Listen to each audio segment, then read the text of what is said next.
के जाने माने त्योहारों में से एक रंगों का त्यौहार इस होलिका उत्सव के पावन पर्व की आप सभी को बहुत बहुत शुभकामनाएं, बधाई। मैं परमात्मा पिता से दुआ करती हूँ कि ये होलिका उत्सव आप सभी के जीवन में खुशियों की बहार लेकर आए, प्रेम और सद्भावना को आपके जीवन में बरकरार रखे।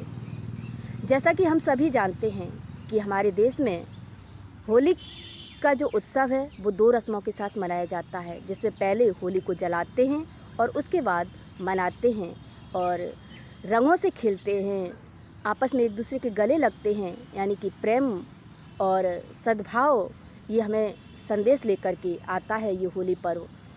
तो हम अपनी अगर पौराणिक कथा से देखें तो इसमें प्रहलाद और होलिका का वर्णन आता है, जिसमें प्रहलाद को अच्छाई का प्रतीक और होलिका को बुराई का प्रतीक दिखाया गया है।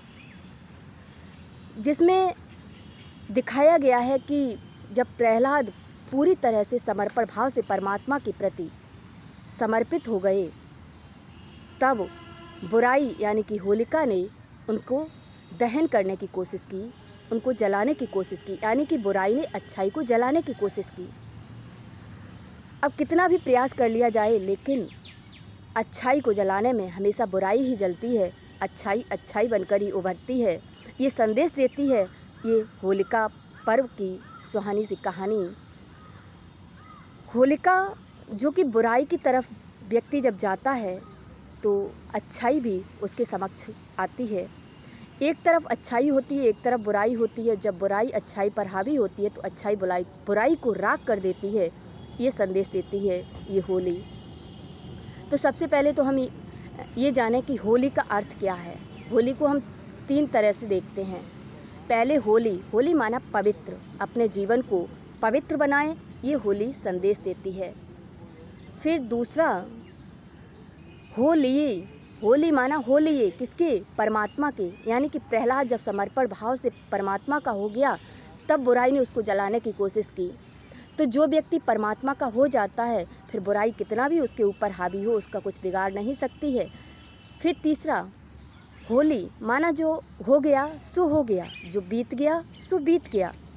अब हम आगे की ज़िंदगी है वो अच्छाई के साथ व्यतीत करें और जो भी ईर्ष्या द्वेष नफ़रत हमारे जीवन में रही उसको हम जला कर के ख़त्म कर दें। ये संदेश लेकर के आती है ये होली। तो हम होली के उत्सव को 3 तरह से मनाएं। पहले अपने जीवन को पवित्र बनाएं, दूसरा परमात्मा से जुड़ें, क्योंकि परमात्मा से जुड़कर ही हम अपने जीवन को अच्छाइयों से परिपूर्ण बना सकते हैं।